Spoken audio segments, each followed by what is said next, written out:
പത്തരമാറ്റ് സീരിയലിൻ്റെ പുതിയൊരു എപ്പിസോഡിലേക്ക് എല്ലാവർക്കും സ്വാഗതം. അങ്ങനെ നയന മൂർത്തീസ് ജ്വല്ലറിക്ക് നല്ല രീതിയിൽ തന്നെ നേട്ടമുണ്ടാക്കി കൊടുക്കുന്നുണ്ട്. അങ്ങനെ മൂർത്തീസ് ജ്വല്ലറി നയനയെ ആദരിക്കാൻ വേണ്ടി വലിയൊരു ചടങ്ങ് പ്ലാൻ ചെയ്യുകയാണ്.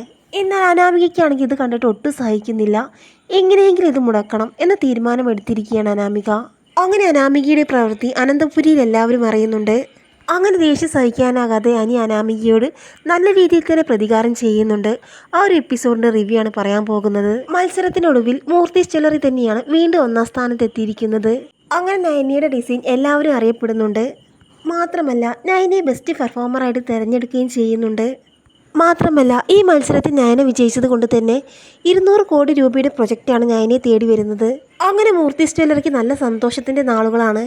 അങ്ങനെ ഈ സന്തോഷത്തിൻ്റെ ഭാഗമായി നയനയെ ആദരിക്കാൻ വേണ്ടി മൂർത്തീസ് ജ്വല്ലറി തീരുമാനിക്കുകയാണ്.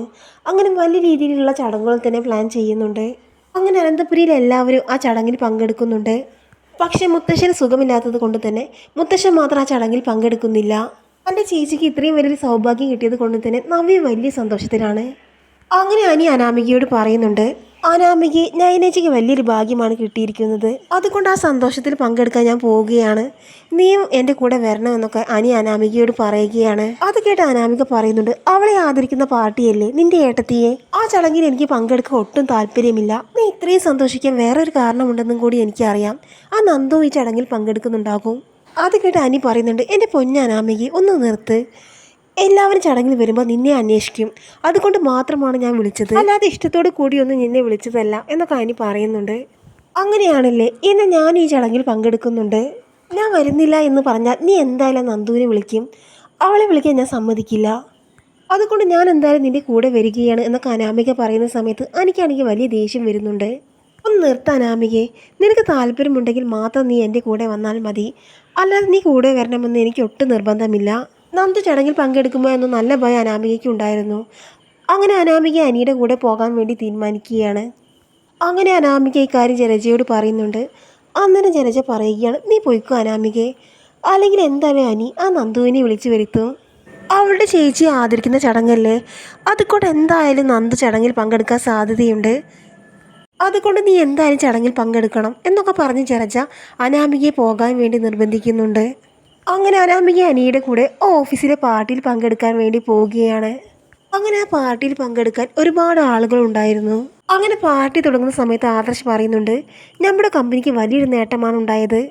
ആ സന്തോഷം പങ്കുവെക്കാനാണ് ഇങ്ങനൊരു ചടങ്ങ് തീരുമാനിച്ചത്. നമ്മുടെ കമ്പനിക്ക് ഒറ്റയടിക്ക് 250 കോടിയുടെ പ്രൊജക്റ്റാണ് കിട്ടിയിരിക്കുന്നത്. അതുമാത്രമല്ല ഇന്ത്യയിലെ തന്നെ നമ്പർ 1 ജ്വല്ലറി എന്ന സ്ഥാനവും നമ്മൾ കരസ്ഥമാക്കിയിട്ടുണ്ട്. 50ഓളം കമ്പനികൾ പങ്കെടുത്തിരുന്നു ആ മത്സരത്തിൽ. പക്ഷെ നമ്മുടെ കമ്പനിയുടെ ഡിസൈനാണ് ഒന്നാമതെത്തിയത്. അതിനെല്ലാം കാരണം നയനയാണ് എന്നൊക്കെ പറയുകയാണ് ആദർശ്. ആദർശിൻ്റെ വാക്കുകൾ കേട്ട് എല്ലാവരും വലിയ സന്തോഷത്തിൽ കൈയടിക്കുന്നുണ്ട്. എന്നാൽ ഇതെല്ലാം കേട്ട് അനാമികയ്ക്കാണെങ്കിൽ വലിയ ദേഷ്യം വരുന്നുണ്ട്. അനാമികയാണെങ്കിൽ ഒന്നും മിണ്ടാതെ ദേഷ്യമെല്ലാം കടിച്ചമർത്തി അവിടെ ഇരിക്കുകയാണ്. അങ്ങനെ ആദർശ് വീണ്ടും സംസാരം തുടങ്ങുന്നുണ്ട്. അങ്ങനെ നയനയെ ഡിസൈൻ ചെയ്യാൻ സഹായിച്ച എല്ലാവരെയും ആദർശ് അഭിനന്ദിക്കുന്നുണ്ട്.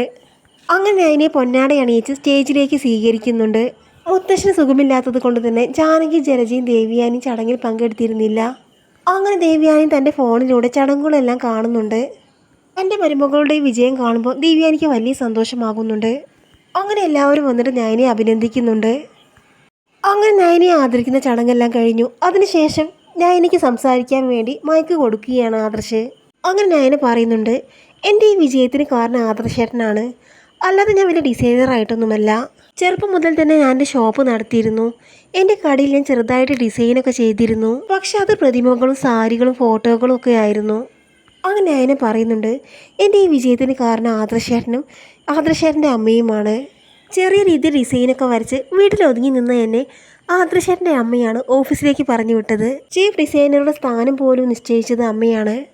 ഞാൻ ഡിസൈൻ ചെയ്യുന്ന സമയത്തെല്ലാം എനിക്ക് വേണ്ടി ഭക്ഷണം ഉണ്ടാക്കി എൻ്റെ എല്ലാ കാര്യങ്ങളും ചെയ്തിരുന്നത് ആദർശേട്ടൻ്റെ അമ്മയായിരുന്നു. അമ്മയുടെ വലിയൊരു സപ്പോർട്ട് കാരണമാണ് എനിക്ക് ഈ നിലയിൽ എത്താൻ കഴിഞ്ഞത് എന്നൊക്കെ പറയുകയാണ് ഞാൻ. അമ്മയും ആദർശേട്ടന് മാത്രമല്ല മുത്തശ്ശനും മുത്തശ്ശിയും അനന്തപുരി എല്ലാവരും എനിക്ക് സപ്പോർട്ടായിട്ട് നിൽക്കുന്നുണ്ട്. അങ്ങനെ നയനിയുടെ പ്രസംഗമെല്ലാം ദേവ്യാനി ലൈവായിട്ട് തന്നെ കേൾക്കുന്നുണ്ട്. നയനിയുടെ സംസാരം കേട്ട് സന്തോഷം അടക്കാനാകാതെ നിൽക്കുകയാണ് ദേവ്യാനി. എൻ്റെ മരുമകൾ തന്നെ വലിയ രീതിയിൽ തന്നെ സ്നേഹിക്കുന്നുണ്ടല്ലോ എന്ന് ഓർക്കുമ്പോൾ ദേവ്യാനിക്ക് വലിയ സന്തോഷമാവുകയാണ്. അങ്ങനെ നയനിയുടെ സംസാരമെല്ലാം കഴിഞ്ഞ് അന്യോട് വേദിയിൽ വന്ന് സംസാരിക്കാൻ വേണ്ടി പറയുന്നുണ്ട്. തൻ്റെ ഏട്ടത്തെക്കുറിച്ച് അനിക്ക് പറയാൻ വാക്കുകളുണ്ടായിരുന്നില്ല. തൻ്റെ ഏട്ടത്തെക്കുറിച്ച് നല്ലൊരു കവിത ചൊല്ലുകയാണ് അനി. അങ്ങനെ തൻ്റെ കവിതയിലൂടെ ഏട്ടത്തെക്കുറിച്ച് പറയാനുള്ള എല്ലാ കാര്യങ്ങളും അനി പറയുന്നുണ്ട്. അങ്ങനെ അവസാനം അനി പറയുന്നുണ്ട്, എനിക്ക് എൻ്റെ അമ്മയുടെ സ്ഥാനമാണ് ഏട്ടത്തിക്ക്. ഏട്ടത്തി ഞങ്ങളുടെ കുടുംബത്തിൽ വന്നതിന് ശേഷമാണ് ഇത്രയും വലിയ ഭാഗ്യമുണ്ടായത്. ഞങ്ങളുടെ കുടുംബത്തിലെ വിളക്ക് തന്നെയാണ് ഏട്ടത്തി. മുത്തശ്ശനും മുത്തശ്ശി ഏറ്റവും കൂടുതൽ സ്നേഹിക്കുന്നത് എൻ്റെ ഏട്ടത്തിയാണ്. ഞങ്ങളുടെ കുടുംബത്തിന് വേണ്ടി ജീവൻ വരെ തരാൻ ഏട്ടത്തി തയ്യാറാണ് എന്നൊക്കെ പറഞ്ഞ് കവിത ചൊല്ലുകയാണ് അനി. അങ്ങനെ അനി നയനെ പുകഴ്ത്തിക്കൊണ്ട് കവിത ചൊല്ലുന്ന സമയത്ത് അനാമികയ്ക്ക് വലിയ ദേഷ്യം വരുന്നുണ്ട്.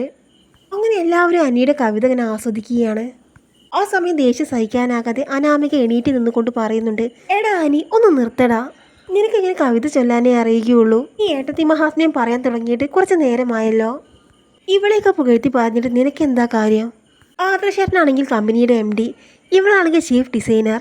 നിനക്ക് അനന്തപുരിയിൽ എന്തെങ്കിലും ആകാൻ പറ്റിയിട്ടുണ്ടോ എന്നൊക്കെ ദേഷ്യത്തോടു കൂടി ചോദിക്കുകയാണ് അനാമിക. ഈ യാതൊരു കാര്യത്തിനും കൊള്ളാതെ അങ്ങനെ കിഴങ്ങനായി നിന്നോ എന്ന് പറഞ്ഞുകൊണ്ട് ദേഷ്യപ്പെട്ട് പോവുകയാണ് അനാമിക. അങ്ങനെ അനാമിക ഇറങ്ങിപ്പോകുന്നത് കണ്ട് എല്ലാ സ്റ്റാഫും നോക്കുന്നുണ്ട്. അങ്ങനെ അനി എല്ലാവരുടെയും മുന്നിൽ വെച്ച് അപമാനിക്കപ്പെടുകയാണ്. അങ്ങനെ അനാമികയുടെ പ്രതികരണം കണ്ട് വല്ലാത്ത ദേഷ്യത്തിൽ നിൽക്കുകയാണ് അനി. അങ്ങനെ അനി സങ്കടവും ദേഷ്യവും സഹിക്കാനാകാതെ പുറത്തേക്ക് ഇറങ്ങി പോവുകയാണ്. ആ സമയം സ്റ്റേജിൻ്റെ മുന്നിൽ വന്ന് ആദർശ് പറയുന്നുണ്ട്, ആരും ഒന്നും വിചാരിക്കരുത്, അവർ തമ്മിൽ ചെറിയ എന്തോ പ്രശ്നമുണ്ട്. അങ്ങനെ ആ മീറ്റിംഗ് വീണ്ടും തുടരുന്നുണ്ട്. അതേസമയം അനാമികയും അനിയും വീട്ടിലേക്ക് വരികയാണ്. അവരെ കണ്ട മുത്തശ്ശൻ ചോദിക്കുന്നുണ്ട്, എന്താ അനി നേരത്തെ വന്നത്, പ്രോഗ്രാം കഴിഞ്ഞോ എന്ന് ചോദിക്കുകയാണ്. ആ സമയം അനിയാണെങ്കിൽ ഒന്നും മിണ്ടുന്നില്ല. മുത്തശ്ശൻ ചോദിക്കുന്നുണ്ട്, അനാമികയുടെ മുഖം എന്താ വല്ലാതെ ഇരിക്കുന്നത്, എന്തെങ്കിലും പ്രശ്നമുണ്ടോ, നിങ്ങൾ അവിടെയും പ്രശ്നമുണ്ടാക്കിയോ എന്നൊക്കെ മുത്തശ്ശൻ ചോദിക്കുമ്പോൾ അനി അനാമികയും ഒന്നും മിണ്ടുന്നില്ല. അങ്ങനെ മുത്തശ്ശൻ വീണ്ടും ചോദിക്കുന്നുണ്ട്, അനി എങ്ങനെയുണ്ട്, നയൻ്റെ മോളെ അഭിനന്ദിക്കുന്ന പരിപാടിയൊക്കെ ഉഷാറായോ എന്നൊക്കെ ചോദിക്കുമ്പോൾ അന്നേരം അനി പറയുന്നുണ്ട്, എല്ലാം നന്നായിരുന്നു മുത്തശ്ശ, പക്ഷെ ഇവൾ അവിടെ വെച്ച് എന്നെ നാണം കെടുത്തി. അപ്പോൾ മുത്തശ്ശൻ ചോദിക്കുന്നുണ്ട്, അതെന്താ അനാമികെ, നീ എന്താണ് അനിയെ നാണം കെടുത്തിയത്? ഇവനെ എങ്ങനെ നാണം കെടുത്താതിരിക്കാൻ പറ്റും? ഇവന് എന്തെങ്കിലും കഴിവുണ്ടോ? കവിത എഴുതുകയല്ലാതെ. അവിടെ വെച്ചിട്ട് ഏട്ടത്തിയെ പുകഴ്ത്തി കവിത ചൊല്ലുകയാണ് ഇവൻ. അത് കേട്ടപ്പോൾ ഞാൻ ഇതല്ലാതെ പിന്നെ എന്ത് ചെയ്യണം? എന്നാൽ ഇതെല്ലാം കേട്ടുകൊണ്ട് ദേവിയാനി അങ്ങോട്ട് വരുന്നുണ്ട്. അനി ഒരു കവിത ചൊല്ലിയെങ്കിൽ അവന് നേരത്തെ അതിനുള്ള കഴിവുണ്ട്. അതുമാത്രമല്ല അവൻ അവൻ്റെ ജോലിയെല്ലാം ചെയ്യുന്നുണ്ട്. 3 കമ്പനികളുടെ നേതൃത്വം വഹിക്കുന്നത് അനിയാണ്. അത് നിനക്കറിയില്ല അനാമികെ, അത് നിനക്ക് അറിയാവുന്ന കാര്യമല്ലേ? പിന്നെ നീ എന്തിനാണ് അനി എല്ലാവരുടെ മുന്നിൽ വെച്ച് തരം താഴ്ത്തിയത്? അത് നമ്മുടെ കമ്പനിക്കും നമ്മുടെ കുടുംബത്തിനൊക്കെ മോശമാണെന്ന് അനാമികയ്ക്ക് അറിയില്ലേ എന്നൊക്കെ ചോദിക്കുകയാണ് ദേവിയാനി. എന്നാൽ ദേവിയാനിയുടെ വാക്കുകൾ കേട്ട് അനാമികയ്ക്ക് ദേഷ്യം വരുന്നുണ്ട്. ഇവൻ ഇത്രയും കാലം ആ നന്ദുവിനെ പുകഴ്ത്തലായിരുന്നു പണി. ഇപ്പോൾ അതും കഴിഞ്ഞ് അവളുടെ ചേച്ചിയെ പുകഴ്ത്താൻ തുടങ്ങിയിരിക്കുന്നു. എന്തൊരു പുകഴ്ത്തലായിരുന്നു അവന് നയനേടത്തിയെ. നയനേടത്തി എന്ന് പറയുമ്പോൾ അവൻ്റെ വായിൽ നിന്ന് പഞ്ചാര ഒലിക്കുകയായിരുന്നു. എന്നാൽ അനാമികയുടെ സംസാരം കേട്ട് അനിക്കാണെങ്കിൽ ദേഷ്യം അടക്കാനാകാതെ അനാമികയുടെ മുഖത്ത് ആഞ്ഞടിക്കുന്നുണ്ട്. അങ്ങനെ അനി അനാമികയുടെ ദേഷ്യത്തോടു കൂടി പറയുന്നുണ്ട്, നീ എന്തൊക്കെയാണ് എന്നെയും നയനേടത്തിയും കുറിച്ച് പറയുന്നത്? നയനേടത്തി എൻ്റെ അമ്മയുടെ സ്ഥാനമാണ്. അത് എന്നെപ്പോലെ ഒരുത്തിയോട് പറഞ്ഞാൽ ഒരിക്കലും മനസ്സിലാകില്ല. ആ സമയം മുത്തശ്ശനും പറയുന്നുണ്ട്, അനാമികെ നീ പറഞ്ഞത് ഒരുപാട് മോശമായി പോയി.